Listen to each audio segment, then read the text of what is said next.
आपकी प्रॉब्लम की जड़ कौन है? आपके साथ वाला या आप खुद ही? कुछ करना है या नहीं करना है, कुछ पाना है नहीं पाना है, सक्सेस है फेलियर है, सब कुछ सेल्फ से जुड़ा हुआ है ना, खुद से जुड़ा हुआ है। तो ये सेल्फ क्या है? कभी ये क्वेश्चन पूछते हो अपने आप से?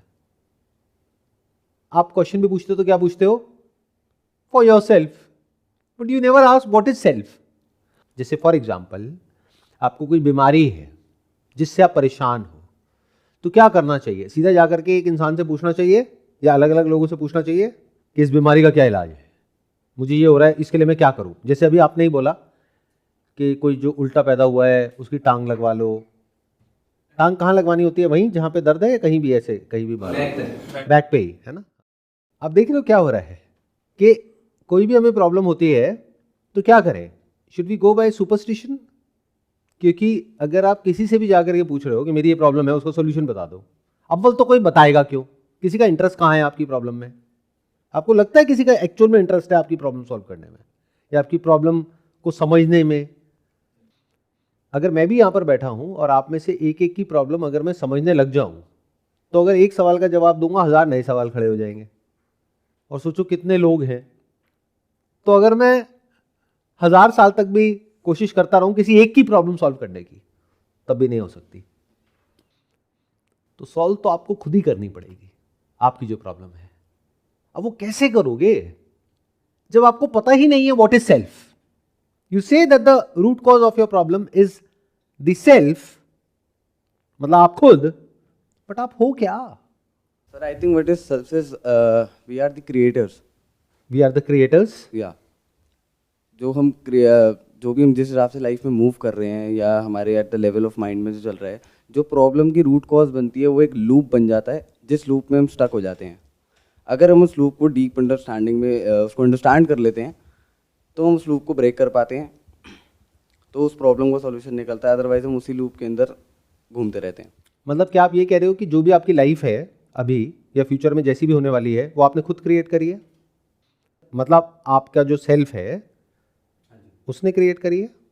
सर, पहले दुनिया ने क्रिएट करी है, उसके बाद हमने क्रिएट करी है, जब हम उस चीज़ को समझ पाए कि आसपास क्या चल रहा है और क्या होना चाहिए। कि पहले और बाद में क्या होता है? क्योंकि पहले जो क्रिएट हो गया वही तो असली क्रिएशन है, बाद में तो मॉडिफिकेशन है। जैसे मैं पूछ रहा हूं कि ये गाड़ी किसने बनाई, आप कह रहे हो पहले वो गाड़ी की जो कंपनी है उसने बनाई, बाद में मैंने बनाई। आपने बनाई कहां? आपने तो उसको मॉडिफाई किया है, माइनर मॉडिफिकेशंस करे हैं उसमें, आपने थोड़ी ना बनाई है। उस गाड़ी का इंजन, उस गाड़ी का स्टीयरिंग, उस गाड़ी का एक्सटीरियर इंटीरियर, उसमें माइनर आपने कुछ चेंजेस कर दिए। कभी सोचा है इस तरह से जो बात मैं कह रहा हूं?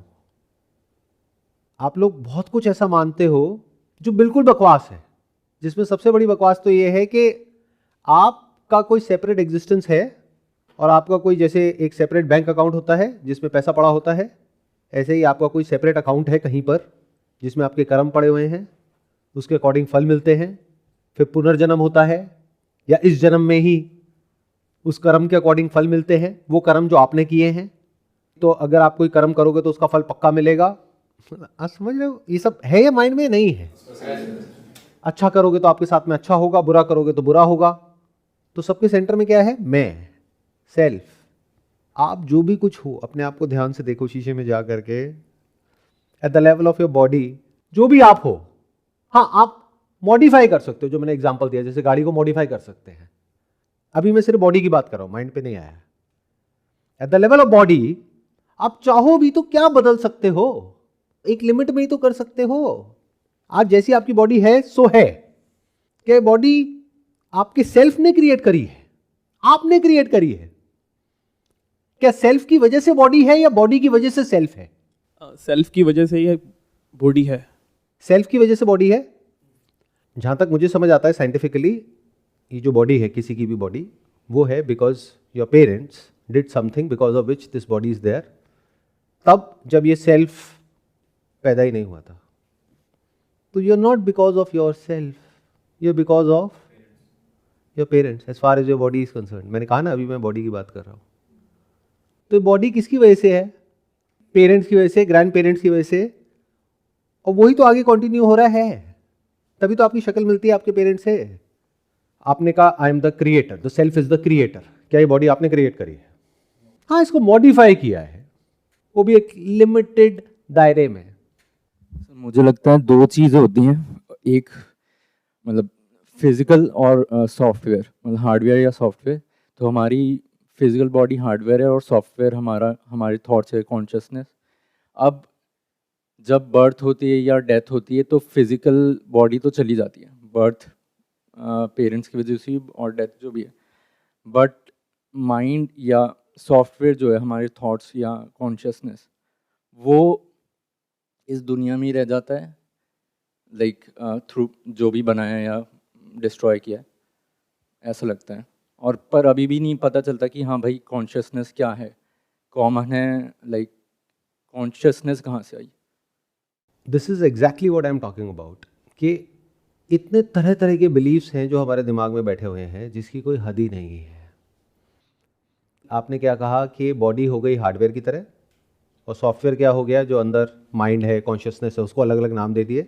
और अब हमें क्या लग रहा है, क्योंकि ऐसी कहानियाँ हमने सुनी है, because of your background, your family background, your religious background, your upbringing, जहाँ पर आप पैदा हुए उसके अकॉर्डिंग, दुनिया में कहीं और जाओगे तो उनकी कंडीशनिंग कुछ और है।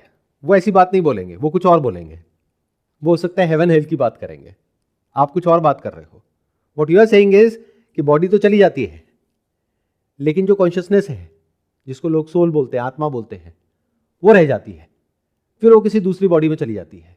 तो इसका मतलब कुछ है जो कंटिन्यू हो रहा है, यानी कि वो जो आपका सेल्फ है, that to a separate self from everyone else, वो आगे कंटिन्यू हो रहा है। क्या सच है? सोचो, दिमाग लगाओ, and never look at it through someone, चाहे वो कोई भी हो। ऐसे कुछ लोग होते हैं जो आ करके कुछ कहानियां सुना देते हैं और आपके दिमाग में वो बैठ जाती हैं, फिर उसके थ्रू लाइफ को समझने की कोशिश करते हो। एज इट इज देखो अपने आप को। तो body which is like a hardware, although you are calling it a hardware, but scientifically देखोगे तो इट इज ऑल्सो सॉफ्टवेयर, जो कंटिन्यू हो रहा है। कहां से? कोई पिछले जन्म से नहीं। जो भी आपके पेरेंट्स हैं और ग्रैंड पेरेंट्स हैं, उसी के परमुटेशन एंड कॉम्बिनेशन का कॉन्टिन्यूएशन है, जिसको बॉडी बोलते हैं। Is it not true? इसमें सेल्फ कहां है? इसमें आप कहां हो? इसमें आपने क्या किया? ये तो अपने आप हुआ है। यानी कुछ लोग होते हैं जो ऐसी बीमारियों के साथ पैदा हो जाते हैं, वो उन्होंने खुद करी, खुद क्रिएट करी है। या अब इसमें आप बीच में कोई कॉन्सेप्ट घुसाओगे कि हाँ पिछले जन्म में उसने कुछ उल्टे सीधे कर्म करे थे, इस वजह से उसको वो बीमारी हो गई, आपको नहीं हुई। अच्छा, आपने बहुत अच्छे कर्म करे थे पिछले जन्मों में, बहुत अच्छे हो आप। इस हिसाब से अगर ये फंडा सही है तो अगला जन्म तो आपका बहुत ज्यादा खराब होने वाला है, क्योंकि इस जन्म में आप दुनिया जहान के सारे गलत काम कर रहे हो। कर रहे हो नहीं कर रहे हो? अच्छा, ये सब जो गलत फहमियां है ना, ये क्या हो गया है कि हमने इतनी बार लोगों को बोल दी है, इतनी बार झूठ बोल दिया है कि उस झूठ को आप खुद भी सच मानने लग गए हो। अगर आप में से कोई भी कहता है कि मैं दूध का धुला हूं या धुली हूं, तो ठीक है, कुछ टाइम में एक ऐसा चिप आने वाला है, आपकी ब्रेन में लगेगा, और अभी ये कॉन्ट्रैक्ट साइन करते हैं, जिस दिन वो चिप आया, 1 साल 2 साल 3 साल में, जो भी आपकी ब्रेन में है उसको ब्रॉडकास्ट करेंगे नेशनल टेलीविजन पे, जस्ट फॉर 1 वीक। पता तो लगे जरा अंदर कैसे कर्म होते हैं। अगर जो एक्चुअल में अंदर से हो ना, अगर वो बाहर आ गया ना दुनिया के सामने, अगले दिन आपके सारे रिलेशंस खत्म हैं। बॉस की मुंह पे तारीफ करते हो, अंदर से क्या सोचते हो? तारीफ करते हो कभी अंदर से? जो अंदर बोलते हो, क्या वो बाहर कभी बोल सकते हो? जो भी मॉरल साइंस की किताब में लिखा है अच्छा और बुरा, तो क्या आप सिर्फ अच्छे हो? कोई भी दुनिया में सिर्फ अच्छा है या अच्छा और बुरा दोनों है?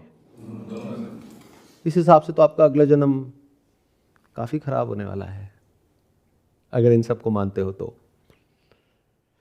अगर एज इट इज देखोगे तो आपको समझ आ जाएगा कि ये सब जो हम मानते हैं, रियलिटी में ऐसा कुछ भी नहीं है। रियलिटी क्या है? जो मैंने कहा, body is a continuation of your parents and grand parents, और उसके पीछे जो भी है वो चला आ रहा है।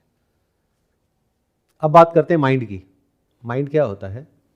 सर बोलते हैं हम जो अपने आप को अंदर अंदर, जो हम अपने अंदर ही अंदर बोलते हैं अपने आप को, वो माइंड होता है। बचपन में तो हमको लैंग्वेज ही नहीं आती, यानी हम बोल नहीं सकते अपने अंदर ही अंदर, या जो बोलते भी हैं उसका कोई मतलब नहीं होता, तो इसका मतलब बचपन में माइंड नहीं होता। सर ब्रेन होता है कहीं ना कहीं। ब्रेन होता है, लेकिन माइंड जिसको हम बोलते हैं, mind which is a combination of brain and language, brain which is hardware which is part of body. अब ब्रेन में भी कुछ लोग मिस्टिकल हो जाते हैं, as a brain is something else. अरे brain is physical, biological, brain is in the realm of science. तो ब्रेन में जो इंफॉर्मेशन पड़ी हुई है उसके बेस पे जो आप अपने अंदर बोलते हो उसको थॉट्स बोलते हैं। और ये थॉट्स, थिंकिंग और माइंड, ये कोई अलग अलग चीजें नहीं है। बिना थॉट्स के माइंड कहां है? ब्रेन है, माइंड कहां है? ब्रेन तो जानवरों में भी है। अब ये माइंड कैसे काम करता है? जो भी थॉट्स हैं, फीलिंग्स है, इमोशंस है, ये कैसे काम करता है? क्या ये आपके सेल्फ ने क्रिएट किया? जब आप 6 महीने के थे, 1 साल के थे, तो आपका सेपरेट सेल्फ था? आपको तो अपना नाम तक नहीं पता था, यहां तक कि आपका नाम भी आपने नहीं रखा। अब नहीं पसंद तो नहीं पसंद, नाम भी किसी और ने रखा, उसी नाम से सब कुछ जुड़ा हुआ है। जो भी आपका सेपरेट सेल्फ है उसके सेंटर में क्या है? नाम। वो नाम कहां से आया? किसी और ने दिया। जो भी इंफॉर्मेशन पड़ी हुई है, जो बचपन से स्टोर हुई, जो एक्चुअल में अंदर फीडेड है, एक है जो आप खुद के बारे में सोचते हो, बोलते हो, वो थोड़ी ना हो एक्चुअल में। आप कुछ भी सोचते रहो अपने माइंड में, मैं ये हूं, मैं वो हूं, मैं ये हूं, उससे क्या होता है? एक्चुअल में आप क्या हो? जो बचपन में आपकी कंडीशनिंग हुई है, जो आपके एक्सपीरियंसेस हैं, जो ट्रॉमास हैं, जो अच्छे और बुरे एक्सपीरियंसेस हैं, जो भी इंफॉर्मेशन अंदर फीड हुई है, जो आपने देखा है, एक्सपीरियंस किया है, फील किया है, अरे वही तो हो आप एट अ सबकॉन्शियस लेवल। क्या सच है, झूठ है?